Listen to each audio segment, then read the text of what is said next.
हमारे चैनल हिंदुस्तानी.in में। तो आज हम पढ़ेंगे साइंस सीबीएसई का चैप्टर 15 आवर एनवायरनमेंट। दोस्तों, सबसे पहले हम इकोसिस्टम के बारे में बात करेंगे।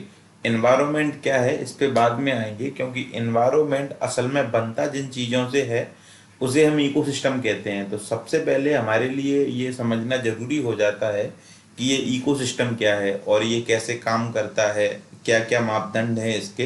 ये सारी चीज़ें हम अगले पेज पर डिटेल में समझते हैं।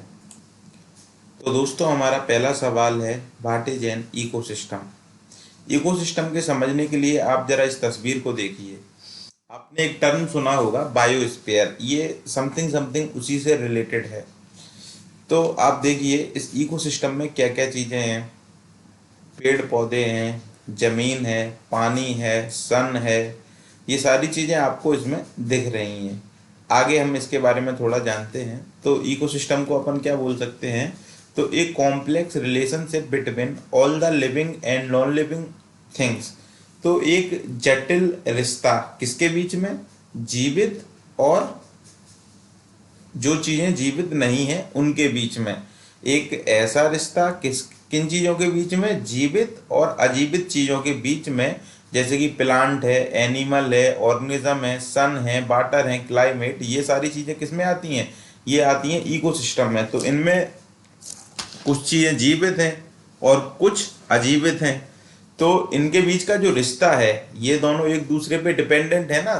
तो इसी चीज़ को अपन कहते हैं इकोसिस्टम। तो interact with each other is known as an ecosystem. तो अब शायद आप समझ गए होंगे। तो इकोसिस्टम क्या है, ecosystem are the foundation of biosphere. ये बायोस्फीयर जो टर्म है इसके बारे में आपने पिछले लेसन में भी पढ़ा होगा। बाकी मैं आपको इसके बारे में आगे डिटेल में और क्लियर कर दूंगा।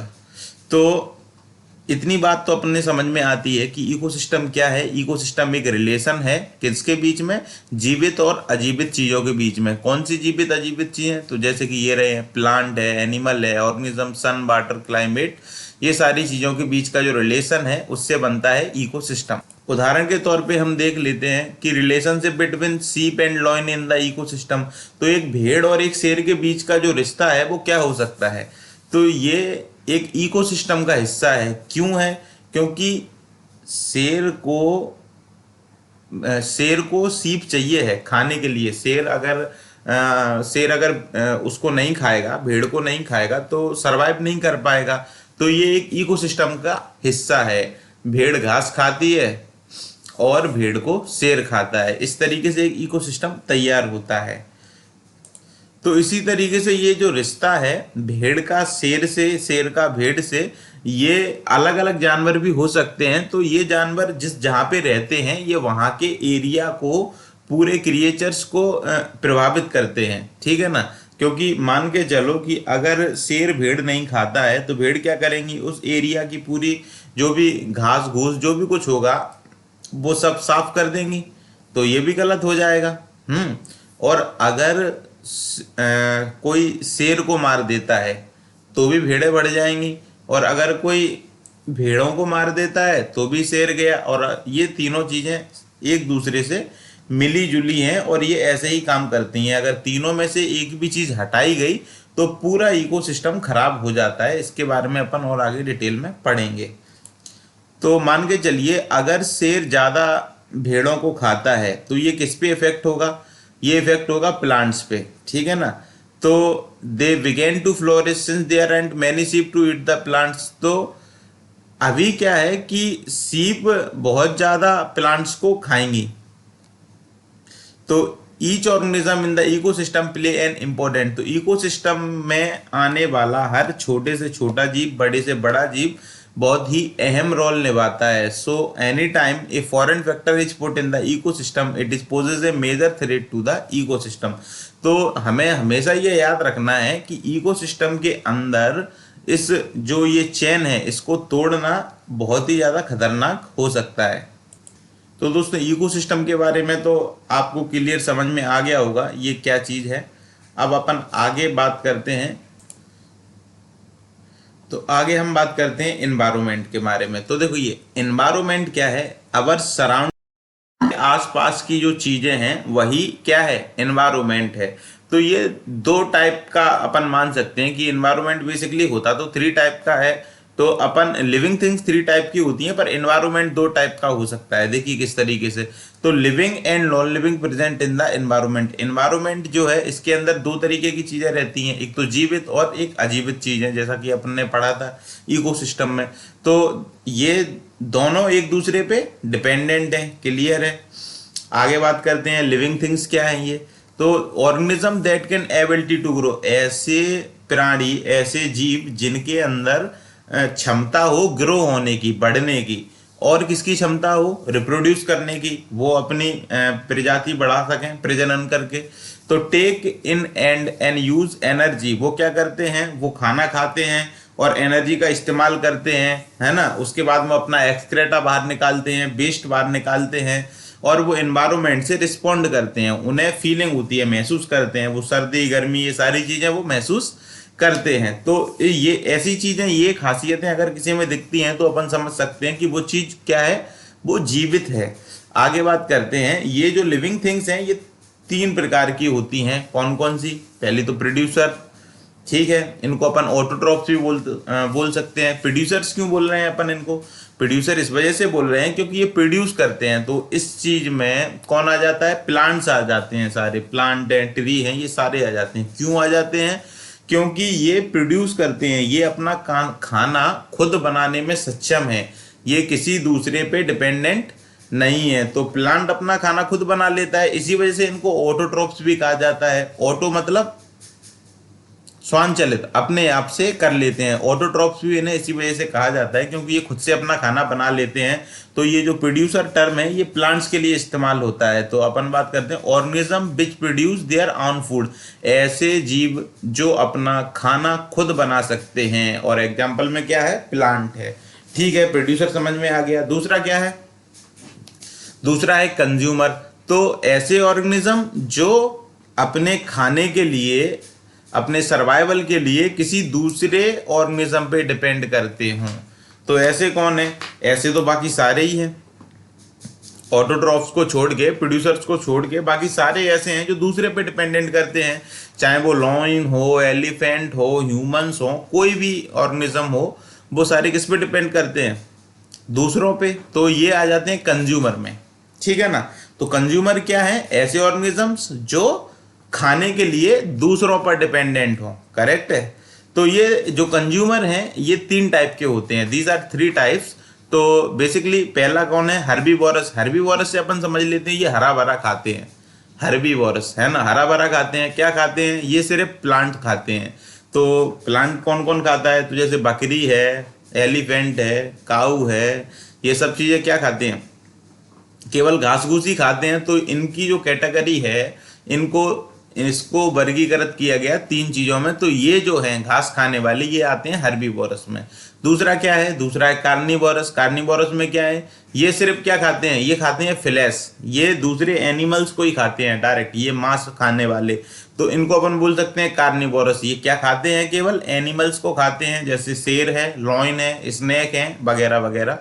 ठीक है। अब तीसरी बार ये ओमनिवोरस की। तो ये तो बहुत ही कमाल के हैं। ये क्या करते हैं? ये हम जैसे हैं, ये कुछ भी इनको मिल जाए ये खा लेते हैं। ये मांस भी खा लेंगे, ये शाकाहारी भी हैं, ये मांसाहारी भी हैं, तो इनको कुछ भी चलता है। तो इसमें देखो ह्यूमंस है, क्रो है, डॉग भी यहाँ आ सकता है, कैट भी आ सकता है बेसिकली।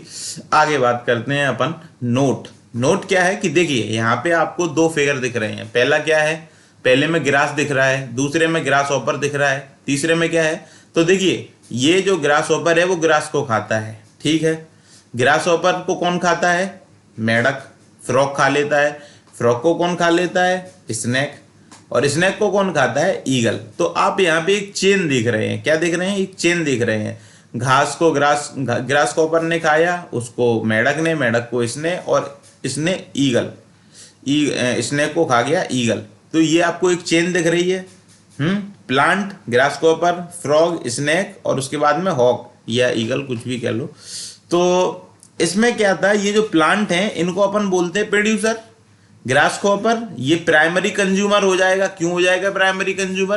क्योंकि ये ही, इसी ने घास को पहले खाया, तो ये पहला है, इसके बाद में ग्रास हॉपर पहला है, इस वजह से इसको प्राइमरी कंज्यूमर बोलेंगे। तो प्राइमरी बेसिकली तब बोलते हैं जब कोई चीज पहली हो, ठीक है ना। तो ये है प्राइमरी कंज्यूमर, फ्रॉग सेकेंडरी, उसके बाद में स्नेक टर्सरी, और जो हॉक है ये टॉप कंज्यूमर है, ये first order, second order, third order, इस तरीके से ये काम करता है। अब बात करते हैं, एक टर्म आता है डिकम्पोजर। डिकम्पोजर्स कौन होते हैं? तो डिकम्पोजर्स के बारे में आप बेसिकली जानते होंगे, जब कोई भी चीज सड़ती है तो इसमें सबसे बड़ा हाथ डिकम्पोजर्स का होता है। बोले तो सूक्ष्म जीव, जिनको अपन माइक्रोस्कोप की मदद से देख सकते हैं ना, ठीक है ना। तो इसमें कौन कौन आ जाते हैं? बैक्टीरिया, फंजाई, बॉर्म वगैरह, ये सब आ जाते हैं। ये इनका काम ये होता है, ये डेड डिकेइंग जो चीजें होती हैं उन्हीं को फीड करते हैं। मरी हुई चीजें जो जल जाती हैं या मर जाती हैं और बाद में उसको कोई नहीं खाता, ये उन्हीं पे फीड करती हैं। तो दिखती तो है नहीं है, तो कोई भी चीज सड़ जाती है, मान लो कोई संतरा रख दो 15 दिन के लिए, धीरे धीरे क्या होगा? सड़ जाएगा। सड़ता नहीं है असल में, वो डिकम्पोज हो जाता है। तो ये काम कौन करता है? ये बैक्टीरिया, फंजाई और ये वर्म वगैरह करते हैं ये काम। तो इनको बोलते हैं डिकम्पोजर्स। क्या बोलते हैं? डिकम्पोजर्स। तो आगे आप याद रखें, तो clean up environment by decomposition dead organism. तो इन्वायरमेंट को साफ करने में इनका बहुत बड़ा हाथ होता है। किसका? डिकम्पोजिंग डेड ऑर्गेनिजम्स का। तो बेसिकली बोल सकते हैं कि ये एनवायरनमेंट को साफ करते हैं। मान के चलो ऐसा होता कि ये अगर ना होते डिकम्पोजर्स तो क्या होता? सोच सकते हैं आप, बदबू ही बदबू होती चारों तरफ, ठीक है। दूसरा पॉइंट क्या है? They break complex compound in dead organism into nutritions. ये क्या करते हैं? जब कोई इनको ऑर्गेनिक बॉडी मिलती है, कोई मर जाता है, कोई प्लांट की या फिर एनिमल की बॉडी है, तो वो कॉम्प्लेक्स होती है, ठीक है ना। जब वो कॉम्प्लेक्स होती है तो उसका जो न्यूट्रिशन है वो ना तो सॉइल के किसी मतलब का है और ना ही कोई प्लांट उसको उसके मतलब का है। क्योंकि कोई चीज मर जाती है तो वो क्या बन जाता है बाद में? ह्यूमस बन जाता है, मैन्यूर, खाद बन जाती है, ठीक है ना, मरी हुई चीजों की। और या फिर फॉसिल्स बन जाते हैं, तरीके तरीके की चीजें बन जाती हैं। परंतु अगर ये डिकम्पोजर्स उनको डिकम्पोज ना करें, डिकम्पोज कैसे करते हैं? क्योंकि वो जब कॉम्प्लेक्स होता है, कॉम्प्लेक्स को वो सिंपल फॉर्म में तब्दील करते हैं। क्या करते हैं? वो जो बॉडी होती है वो कॉम्प्लेक्स होती है, कॉम्प्लेक्स कंपाउंड होती है, उसको सिंपल में उसको कन्वर्ट करके, तो जो न्यूट्रिशंस होती है उस ऑर्गेनिजम्स की, वो किधर जाती है? वो सॉइल में मिक्स हो जाती है। और सॉइल में मिलने के बाद में वो सॉइल को और ज्यादा उपजाऊ बना देती है, उसकी फर्टिलिटी बढ़ा देती है। तो डिकम्पोजर्स का काम सही है, ये कॉम्प्लेक्स सब्सटेंसेस को सिंपल कंपाउंड में तोड़ के उनका न्यूट्रिशन बना देते हैं, जो कि जमीन में मिल जाता है और जमीन से वापस से पेड़ पौधे उसका इस्तेमाल कर लेते हैं। तो अब बात करते हैं फूड चेन की। फूड चेन क्या है? तो food chain is a series of organisms in which every next organism depend on the one before it. तो ये फूड चेन एक ऐसी श्रृंखला है, जीवों की एक ऐसी श्रृंखला है जिसके भीतर क्या होता है? जो ऑर्गेनिजम्स है वो अपने आगे वाले पे डिपेंड करता है, ठीक है, और उसके आगे वाला उसके आगे वाले पे डिपेंड करता है फीड होने के लिए, जिंदा रहने के लिए, सर्वाइवल के लिए। तो ऊपर अपन ने एग्जांपल देखा, कुछ ऐसा ही था, ठीक है ना। अब एक टर्म और आता है और वो है फूड वेब। तो इसको अपन थोड़ा डिटेल में समझते हैं, ये क्या है। असल में ये कुछ भी नहीं है, ये है फूड चेन जैसा ही। तो जब बहुत सारी फूड चेनें मिल जाती हैं, देखिए मैं आपको बताता हूं किस तरह से मिल जाती हैं, एक सेकेंड। देखिए इस तरह से जब ये बहुत सारी फूड चेनें मिल जाती हैं तो अपन इसको फूड वेब बोल सकते हैं। तो ये देखो, ये सारी चीजें आप गौर से देखो किस तरीके से इंटरलिंक्ड हैं। प्रोड्यूसर्स ये रहे हैं और उनको फीड करने वाले प्राइमरी कंज्यूमर्स ये रहे हैं, सेकेंडरी ये रहे हैं, टर्सरी ये रहे हैं। ये सारी चीजें आप देख सकते हो। तो इसी चीज को फूड वेब कहते हैं। बुक्स लैंग्वेज में इसको अगर अपन समझेंगे तो ये थोड़ा आप इस तरीके से समझ सकते हैं कि फूड वेब, हमारे in our environment there can be many food chains which are interlinked. तो हमारे एनवायरमेंट में कोई एक फूड चेन तो है नहीं है। हाँ भाई, कोई भी किसी को खा लेता है। मान के चलो शेर मोर को खा गया, आप रोक लोगे क्या उसको? खा लेगा तो खा लेगा ना। तो बात यह है कि इसी वजह से ये फूड वेब बनाई गई है। हमारे एनवायरमेंट में कोई एक फूड चेन नहीं है, तो इस वजह से ये हमेशा एक दूसरे से इंटरलिंक्ड रहती हैं, ठीक है ना। तो अलग अलग लेवल पे इंटरलिंक्ड रहती हैं। तो अपन एक तरीके से ये समझ सकते हैं कि जो जीव जंतु हैं वो कभी भी किसी को ये याद रखना है कि कौन सा कार्निवोरस है, कौन सा हर्बीवोरस है और कौन सा ओमनीवोरस है। तो इस तरीके से हम आसानी से फूड चेन को क्लियर कर पाएंगे। तो फूड वेब क्या है? ये जो बहुत सारी चेनें हैं ये आपस में जुड़ी हुई होती हैं अलग अलग लेवल्स पे, तो इसी को अपन फूड वेब कहते हैं। तो many food chain form a network, तो बहुत सारी फूड चेन जब मिल जाती हैं तो उनसे एक नेटवर्क बन जाता है और उसी को अपन फूड वेब कहते हैं, जो कि अपन ने नीचे देखा। इस तरीके का नेटवर्क बन जाता है, ठीक है ना। ये आप देखिए करेक्ट है। फूड वेब के भीतर आने वाली जो डिफरेंट डिफरेंट लेवल्स होती हैं इनको हम ट्रॉपिक लेवल्स के नाम से जानते हैं। ट्रॉपिक लेवल क्या है? Different levels in the food chain are called trophic level. तो ये जो चीजें हैं, ये जो लेवल्स दिख रही हैं आपको, प्राइमरी सेकेंडरी, ये जो है इनको अपन यहाँ क्या कहते हैं? ट्रॉपिक लेवल्स कहते हैं। तो ये आप याद रखें। अब यहाँ देखिए, यहाँ पे आपको एक तालाब दिख रहा है, और ये एक मक्खी है। मान के चलो ये मक्खी है, इसको मछली ने खा लिया, ठीक है। मछली को किसने खा लिया? मछली को इसने खा लिया। ये कोई बतख है या जो भी कुछ है, क्या है, इस ये मछली खाता है, इसने खा लिया मछली को। तो बाद में क्या बचा? तो ये भी एक तरीके की एक फूड चेन बन गई, अगर आप देख पा रहे हैं तो। तो पहले था एल्गी, जो तालाब में ऊपर जो हरा हरा दिख रहा था वो थी एल्गी। बाद में एक इंसेक्ट था, इंसेक्ट को खाया फिश ने, और फिश को किसने खा लिया?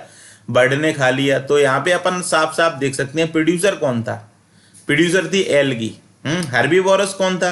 हर्बीवोरस थी वो बेचारी मक्खी या इंसेक्ट।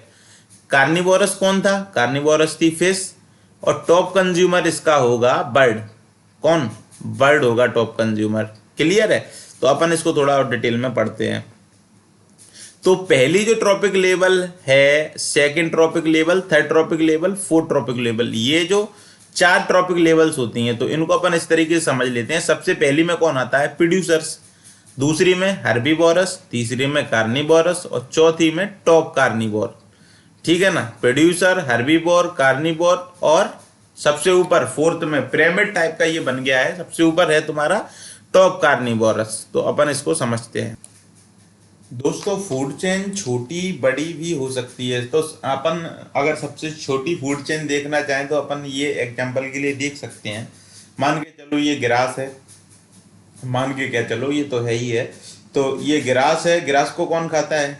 ये हिरन खा लेते हैं ग्रास को, और हिरन को खा जाता है शेर। तो ये छोटी सी एक फूड चेन हो गई। तो इसके अंदर क्या है? इसके अंदर सिंपल सी चीजें हैं, 3 चीजें हैं, 3 ट्रॉपिक लेवल होंगे। पहला कौन सा है? प्रोड्यूसर, जो कि फर्स्ट है, जो कि ग्रास है। दूसरा हर्बीवोरस, जो कि आपका वो हिरन था या जो भी है, इम्पाला था, जो भी है। और तीसरा है टॉप कार्निवोरस, जो कि अपना शेर था। तो वास्तविकता में देखा जाए तो शेर टॉप कार्निवोरस ही है। आगे बात करते हैं अपन, एक इंपॉर्टेंट टर्म है फ्लो ऑफ एनर्जी। तो फ्लो ऑफ एनर्जी क्या है कि देखो, सबसे पहले तो ये समझ लो, सन जो है, सन क्या है? अल्टीमेट सोर्स ऑफ एनर्जी है। तो सिर्फ 1% सोलर एनर्जी जो है सन की, वो अर्थ पे आती है। ये आपने हमेशा याद रखना है। क्या याद रखना है? कि सन जो है वो एनर्जी का अल्टीमेट सोर्स है, और उसका सिर्फ 1% सोलर एनर्जी ही पृथ्वी तक आ पाती है, जो कौन एब्जॉर्ब करते हैं? प्लांट के द्वारा एब्जॉर्ब की जाती है। तो प्लांट इस एनर्जी को किस में बदलते हैं? केमिकल एनर्जी में। वो अपनी प्रोसेस करके, फोटोसिंथेसिस करके, फोटोसिंथेसिस पता है ना आपको क्या होता है? फोटोसिंथेसिस करके वो इस चीज को अपनी एनर्जी में बदलते हैं। तो इसमें से जो एनर्जी है वो कुछ कम हो जाती है। क्यों कम हो जाती है? क्योंकि आप अगर देखिए, सुनिए, आप अगर खाना खाते हो तो खाना एकदम से तो हवा में से आ नहीं जाता। आप खाना पकाते भी हो तो आप खाना पकाने के लिए भी तो एनर्जी खर्च करते हो। तो इसी प्रकार से प्लांट खाना बनाने के लिए एनर्जी खर्च करते हैं। तो उसमें जो एनर्जी होती है, जितनी आती है सोलर से, सन से, वो उसमें से कम हो जाती है। कितनी कम हो जाती है? जितनी वो खर्च कर लेते हैं। तो यही है फ्लो ऑफ एनर्जी। आगे थोड़ा और पढ़ते हैं। तो बाकी की जो बचती है, तो कुछ जो कम हो गई वो तो बनाने में हो गई, बाकी की कहाँ गई? बाकी की वो अपने बॉडी में स्टोर कर लेते हैं, ठीक है, करीब करीब 90%। तो करीब करीब 90% जो इनकी एनर्जी होती है वो यूटिलाइज होती है इनकी खुद की जरूरत के लिए, और बाकी का 10% ऑर्गेनिजम्स के लिए चली जाती है नेक्स्ट ट्रॉपिक लेवल में। सौ प्लांट सन से आई थी एनर्जी, ठीक है। प्लांट ने अपना काम किया, खाना वाना बनाया और खुद की जरूरत में इस्तेमाल किया, ठीक है ना। उसके बाद में 100% था तो केवल 90% तो प्लांट खुद ले गया अपनी, और बची 10%, वो जो बच जाती है 10%, वो ही जो एनिमल उस प्लांट को खाएगा वो 10% ही उसको मिलेगा बस। बाकी 90% तो प्लांट की खुद की जरूरतों में इस्तेमाल हो जाता है। तो इसी को अपन फ्लो ऑफ एनर्जी कहते हैं। क्या है कि सन से जो एनर्जी उसको मिली, उसका उसने क्या किया, 90% खुद इस्तेमाल कर लिया और 10% जो बचा वो उसने आगे दे दिया, ठीक है। तो ऐसे ही करके ये आगे आगे बढ़ती रहती है। तो 10% में से कोई अगर खाने आएगा तो वो उसका 10% दे देगा। इसी तरीके से ये चीजें आगे तक चलती रहती है। ये कहाँ तक चलती है, टर्सरी फ्लो तक। तो अपन आगे इसको थोड़ा डिटेल में समझ लेते हैं एनर्जी फ्लो का सिस्टम क्या है। तो यहाँ पे फिर से वही आ गया ग्रास कॉपर वाला, ये तो आपको पता ही है। तो आप मान के चलो जैसे ये प्लांट है, इसने इसको दिए थे कितने, यहाँ, हाँ यहाँ देखिए प्लांट है, ग्रास कॉपर के पास में 10,000 जूल एनर्जी थी। ग्रास कॉपर को किसने खाया, फ्रॉग ने खाया। तो ये 10,000 का ये 10%, ये कितना मिला फ्रॉग को, केवल इतनी एनर्जी इसको मिली इसको खाने से। फ्रॉग को कितनी एनर्जी मिली, 1,000 जूल। जबकि इसके पास थी कितनी, 10,000। तो आप समझ रहे हैं 90% ये खुद ग्रास कॉपर खा गया, बची 10% इसको मिली। तो अब इसको खाने वाला कौन है, स्नेक। तो 1,000 में से केवल 100 मिली स्नेक को, बाकी 90% यही इस्तेमाल करेगा। स्नेक को खाने वाला हॉक, तो इसको सिर्फ कितनी मिली, 10 जूल मिली। तो ये जो चीज है ये ही, इसी को अपन कहेंगे क्या, फ्लो ऑफ एनर्जी। तो बहुत ही सिंपल सी बात है। आप जो फ्लो ऑफ एनर्जी है ये इसी नियम पे चलती है, क्योंकि आप जब भी खाना बनाते हैं आप खुद भी तो इस्तेमाल करते हैं, उसका खुद कंज्यूम कर लेते हैं। तो आपको खाने वाला जो व्यक्ति जो भी चीज होगी वो उसका केवल 10% ही यूज कर पाएगी, बाकी 90% यूज आप खुद कर चुके होते हैं। एक और टर्म है, हालांकि ये थोड़ा बाहर से हो सकता है पर ये इंपॉर्टेंट है, बायोलॉजिकल मैग्निफिकेशन। ये क्या है, तो देखो जैसे जैसे हम ये जो ट्रॉपिक लेवल है इसमें हम ऊपर की तरफ बढ़ते जाते हैं तो कुछ हार्मफुल सब्सटेंसेस वो क्या करते हैं, वो निकलकर सामने आते हैं, जमा होते हैं। कौन कौन से हार्मफुल सब्सटेंसेस हैं, मरकरी है, ठीक है, डीडीटी एंड पेस्टिसाइड, ये थोड़े खतरनाक केमिकल्स हैं। इनसे क्या होता है, कैंसर भी होता है, कई सारी चीजें होती हैं, ये जमा हो जाते हैं। और इसी को अपन क्या कहते हैं, बायोलॉजिकल मैग्निफिकेशन कहते हैं। जैसे देखो इस फिगर से समझिए, पानी से आप प्रोड्यूसर्स पे आएंगे तो ये क्या है, मैग्निफिकेशन ऑफ डीडीटी कॉन्सेंट्रेशन। तो ये ऊपर ऊपर जैसे आप आते जा रहे हैं तो ये हार्मफुल सब्सटेंसेस जमा होते जा रहे हैं। तो आप ये देख लिए, वाटर से प्रोड्यूसर से ये, फिर स्मॉल फिश, लार्ज फिश, उसके बाद में फिश ईटिंग बर्ड। तो सबसे ज्यादा किधर है, सबसे ऊपर है। तो यही चीज है, ये क्या है, बायोलॉजिकल मैग्निफिकेशन से अपन इसको समझ सकते हैं। असल में इकोसिस्टम क्या है, एक इंटरडिपेंडेंस है among various living beings and non living thing in A given habitat. तो इकोसिस्टम क्या है, this is a system of interdependence, एक दूसरे पे डिपेंड होने का एक सिस्टम है। और ये सारे लिविंग और नॉन लिविंग थिंग्स के बीच में है, ठीक है ना।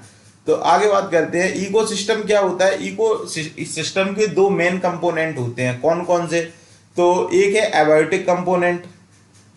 एबायोटिक कौन से आप समझना चाहेंगे, तो इसमें सारे ऐसी चीजें आ जाती हैं जो कैसी हैं, नॉन लिविंग थिंग है, जैसे कि वाटर है, सॉइल है, ये सब कैसे हैं, एबायोटिक कंपोनेंट्स है। दूसरा क्या है, दूसरा डेफिनेटली बायोटिक कंपोनेंट्स है। तो इसमें सारे जीवित चीजें आ जाती हैं, जैसे कोई भी जीवित चीज इसमें आ जाती है, प्लांट वगैरह सब। नोट, एयर प्रोवाइड ऑक्सीजन, हवा क्या प्रोवाइड कराती है, ऑक्सीजन, काय के लिए, रेस्पिरेशन के लिए, सांस ले पाते हैं हम। और कार्बन डाइऑक्साइड काय के लिए, फोटोसिंथेसिस के लिए। And other gases for various need of the living beings. तो ये जो गैसें हैं इनका आप समझ लो, देखो ऑक्सीजन का इस्तेमाल हमारे रेस्पिरेशन के लिए, कार्बन डाइऑक्साइड का इस्तेमाल फोटोसिंथेसिस के लिए, बाकी की गैसें जैसे नाइट्रोजन वगैरह है, ये सब हमारी नीड कैसे पूरी करती है। देखो नाइट्रोजन तो मेन प्रोटीन होता है, तो बिना उसके तो ना प्लांट ग्रोथ कर पाते ना हम ग्रोथ कर पाते। तो सारी चीजें काम की हैं। दूसरा क्या है, वाटर इज एसेंशियल फॉर, पानी तो की जरूरत तो हर किसी को है, और जितनी भी मेटाबॉलिक एक्टिविटीज होती हैं वो पानी के प्रेजेंस में ही होती हैं। तीसरा है सॉइल, जो है सॉइल भी काफी ज्यादा जरूरत है, सॉइल के अंदर न्यूट्रिएंट्स होते हैं और जो प्लांट के द्वारा इस्तेमाल में लिए जाते हैं। बायोटिक कंपोनेंट मैंने आपको बताया, सारी जीवित चीजें इसमें आ जाती हैं। अभी बात करते हैं green plant play and role of producers. तो ये मैं आपको ऊपर भी बता चुका हूँ, ग्रीन प्लांट क्या करते हैं, प्रोड्यूसर्स का रोल करते हैं। क्यों? क्योंकि ये अपना खाना स्वयं बनाते हैं। Animal and other living beings play the role of, तो जो एनिमल्स हैं ये और जितनी भी जीवित चीजें हैं प्लांट्स के अलावा, वो किसका रोल करती हैं, कंज्यूमर्स का। क्योंकि अपना खाना खुद तो बना नहीं पाती हैं, ये तो प्लांट से खाते हैं, तो ये दूसरे पे डिपेंडेंट है, इस वजह से ये कैसे हैं, ये है कंज्यूमर। और तीसरा क्या है, बैक्टीरिया, फंजाई वगैरह, ये सब डिकम्पोजर्स का रूल, डिकम्पोजर्स का काम करते हैं और इन्वायरमेंट को साफ रखने का काम ये करते हैं। और ये बहुत ही ज्यादा छोटे होते हैं, इस वजह से इनको सिर्फ माइक्रोस्कोप वगैरह से ही देखा जा सकता है। बॉर्म भी इसमें आ जाते हैं हालांकि। तो अब अपन बात करते हैं कि हमारा जो इफेक्ट है वो इन्वायरमेंट पे क्या पड़ रहा है, हमने इन्वायरमेंट को क्या दिया, इन्वायरमेंट ने तो हमें बहुत कुछ दिया, हम क्या दे रहे हैं उसको वापस, ये देखिए। तो हम दे रहे हैं उसको वेस्ट। क्या दे रहे हैं, वेस्ट। कैसे दे रहे हैं ये समझ लेते हैं, और वेस्ट क्या होता है। तो due to our waste environment, तो हमारा जो कचरा है, जो गंदगी है, उससे हमारा वातावरण बहुत ज्यादा दूषित हो रहा है, एनवायरमेंट गेट पॉल्यूटेड। तो देयर आर सम एग्जाम्पल, यहाँ कुछ एग्जाम्पल हैं जो आपको बताएंगे। तो सबसे पहला एग्जाम्पल तो ये समझ लो, घर से निकलने वाला कचरा, किचन का कचरा, पेपर, पॉलीथीन, बोर्ड, गिलास, ये सब दुनिया भर का कचरा निकलता है, आप तो देखते ही हैं। अब ये सीवेज क्या है, सीवेज क्या है, ये कचड़े वाली जो पानी की नालियां कह सकते हैं अपन इनको, ठीक है ना। तो आपने देखा होगा आपके घर के सामने से गटर निकला होगा, तो वो सीवेज ही है एक तरीके का। तो उसमें से कितना गंदा पानी होता है, वो सब क्या है, एनवायरमेंट को पॉल्यूटेड ही तो कर रहा है। तो इसके लिए अलग अलग ट्रीटमेंट बनाए गए हैं, हालांकि सरकार भी कोशिश कर रही है, पर फिर भी सरकार की कौन सुनता है भारत जैसे लोकतांत्रिक देश में। तो ये सारी चीजें धड़ल्ले से बेकार हुई नहीं है। तो आप समझ सकते हैं कि ये कैसे हमने इफेक्ट किया एनवायरमेंट को। तीसरा क्या है, ई वेस्ट, इलेक्ट्रॉनिक वेस्ट। तो ये भी एक बड़ी प्रॉब्लम अब आने वाले समय में का प्रेजेंट में भी हो गई है, पर आगे जाके ये बहुत बढ़ जाएगी, क्योंकि सबसे ज्यादा वेस्ट इसी सेक्टर से आने वाला है, ई वेस्ट से। तो useless mobile phones, computer system और ये सारी चीजें आ जाती हैं ई वेस्ट में। तो वेस्ट बेसिकली दो टाइप के होते हैं, एक तो बायोडिग्रेडेबल, ऐसे वेस्ट जो डिकम्पोज हो सकते हैं, ठीक है ना। जो चीज डिकम्पोज हो जाती है उससे हमें खतरा नहीं है, ना एनवायरमेंट को ज्यादा खतरा है। समस्या तो उनकी है जो डिकम्पोज नहीं हो सकते, तो ये तो सही है। तो इसमें क्या क्या, इसमें सारी ऑर्गेनिक चीजें आ जाती हैं, जैसे तुम्हारा पेपर है, कॉटन है, और वेजिटेबल की ये सारी चीजें, सीवेज वगैरह है, ये बायोडिग्रेडेबल में आ जाती हैं, डिकम्पोज हो जाती हैं, ठीक है। तो ये सारी चीजें जैसे घर की सब्जियां वब्जियां, ये सारी चीजें उसमें आ जाती हैं। और ये भी, इनको भी, ये जो वेस्ट है इसका वापस से अपन इस्तेमाल कर लेते हैं।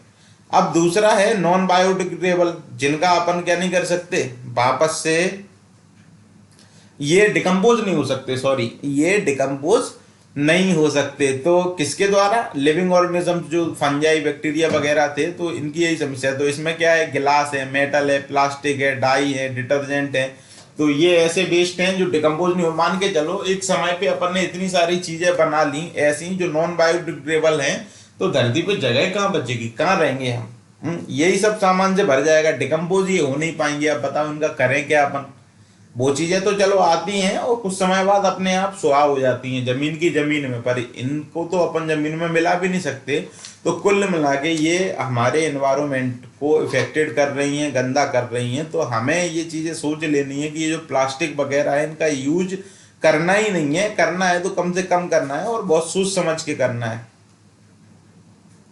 आगे बात करते हैं डिस्पोजल ऑफ वेस्ट। तो ये जो वेस्ट है इसको हम कैसे थोड़ा संभाल सकते हैं, कैसे इसका सही उपयोग कर सकते हैं, रिसाइकल कर सकते हैं। तो प्लास्टिक की जो चीजें हैं, खासकर मेटल की चीजें हैं, कैन वगैरह, इन सबको अपन रिसाइकल करके वापस से इस्तेमाल में ले सकते हैं, अच्छा आइडिया है। बायोगैस प्लांट, तो बायोगैस प्लांट अपन ने सोर्स ऑफ एनर्जी में इसके बारे में डिटेल में पढ़ा था, लिंक मैं नीचे दे दूंगा, आप वो चैप्टर भी पढ़ लीजिएगा, सोर्स ऑफ एनर्जी। उसमें इसके बारे में डिटेल में है। हालांकि अपन एक समझ लेते हैं कि बायोगैस प्लांट से सीवेज और गैस के रूप में हो सकता है, जो कि काफी फायदेमंद है और अच्छा फ्यूल माना जा सकता है। और अभी क्या है, डंप इन पिट्स, गड्ढे खोद के कचड़े उसमें भर दिया जाए, ठीक है, तो ये भी सही है। इससे क्या है, ये डिकम्पोजिशन हो जाता है और बाद में ये वेस्ट किसकी तरह काम करता है, फर्टिलाइजर्स की तरह काम करता है, जिससे जमीन की फर्टिलिटी भी बढ़ जाती है। पर इसमें कचरा कैसा होना चाहिए, इसमें कचरा होना चाहिए बायोडिग्रेडेबल, मतलब जिसको डिकम्पोज कर सके, डिकम्पोजर्स। तीसरा है बर्न्ड, जला के, हॉस्पिटल से निकलने वाले वेस्ट को जला ही दिया जाता है, तो ये भी ठीक है। अभी एक इंपॉर्टेंट पॉइंट है ओजोन लेयर डिप्लेशन। जो हमारी ओजोन लेयर है इसका डिप्लेशन हो रहा है, ये पतली हो रही है और इसमें छेद जैसी स्थिति बन गई है। आप आगे आगे देखें आप, ये इस तरीके से कुछ, ये अंटार्कटिका के ऊपर की ये तस्वीर है और ये पूरे में ओजोन लेयर है और ये इस तरीके का एक होल तैयार हो रहा है। अपन समझते हैं ये कैसे है और क्या है। तो ओजोन लेयर जो है ये हमारे एटमॉस्फेयर में ऊपर पाई जाती है। असल में ये O3 है, ऑक्सीजन O2 होता है जो हम लेते हैं, और इसमें एक कंपाउंड और है ऑक्सीजन का, ये है O3। तो इसमें होता क्या है, ये सन से आने वाली कुछ हानिकारक किरणों को, खासकर अल्ट्रावायलेट रेज को ऊपर ही रोक लेती है, नीचे नहीं आने देती। अगर वो नीचे आती है तो हम बहुत ही ज्यादा त्वचा संबंधित बीमारियों से, कैंसर से परेशान हो सकते हैं। तो ये काफी हेल्पफुल है और ये क्या करती है, रेडिएशन को ऊपर ही रोक लेती है। अगर ये नहीं होगी तो इतनी ज्यादा गर्मी हो जाएगी, हमारी ये त्वचा है वो जलने लगेगी, ठीक है ना। तो इसका होना बहुत ज्यादा जरूरी है। तो इसमें छेद होने लगा तो ये समस्या की बात है। किसके वजह से हो रहा है छेद, छेद हो रहा है CFC की वजह से। जो हमारे फ्रिज हैं, आप फ्रिज इस्तेमाल करते हो, इसमें क्लोरोफ्लोरोकार्बन होता है। इसके अलावा आपके ये जो डिओड्रेंट आते हैं उनमें ये चीज़ें होती हैं। तो आप ये याद रखें कि हमको ये सब चीज़ें बहुत कम इस्तेमाल करना है अगर आप इन्वायरमेंट से थोड़ा बहुत लगाव रखते हैं। ओजोन लेयर कैसे है ये आप समझ गए, ये अर्थ है, ये ऊपर इसके ओजोन लेयर का एक ऐसा गोला बना हुआ है। तो लेयर कैसी है, कोई ऐसी दीवार थोड़ी नहीं बनी है, वो तो एयर है। क्या है, एयर है बस। तो इस तरीके से आप समझ लो, ये O2 है, O2 में क्या है, 2 O है और O2 में एक और जोड़ दो तो O3 बन गई, और ये जो O3 है यही ओजोन होती है, मतलब कि ऑक्सीजन में एक कंपाउंड और बढ़ गया। ओजोन लेयर ये कैसे सील्ड की तरह काम करती है जीवित लोगों के लिए, ठीक है। ये सारी चीजें मैंने, डिप्लेशन कैसे हो रहा है मैंने आपको बता दिया है, ये कैसे हो रहा है, अंटार्कटिका में हो रहा है और आर्कटिक में। तो ये ऊपर होल देखने को मिल रहा है। तो अभी इस पे बहुत ज़्यादा काम चल रहा है। क्यों हो रहा है, क्लोरोफ्लोरोकार्बन की वजह से, ठीक है। फायर एक्सटिंग्विशर्स, सेविंग क्रीम, इन सब चीज़ों में ये आता है। प्रिवेंशन, अभी इसका प्रिवेंशन चल रहा है। तो 1987 में UNEP, United National Environment Programme के तहत इसको सही करने का, CFC को प्रोड्यूस रोक बैन करने का, इस तरीके से इसको रोकने का काम चल रहा है। तो दोस्तों उम्मीद है आप ये चैप्टर समझ गए होंगे। चैप्टर से संबंधित कोई समस्या हो, कोई क्वेश्चन हो तो आप नीचे कमेंट बॉक्स में कमेंट करके बताएं, और नहीं तो आप मुझे मेल कर सकते हैं, नीचे सारी जानकारी दी गई है। धन्यवाद।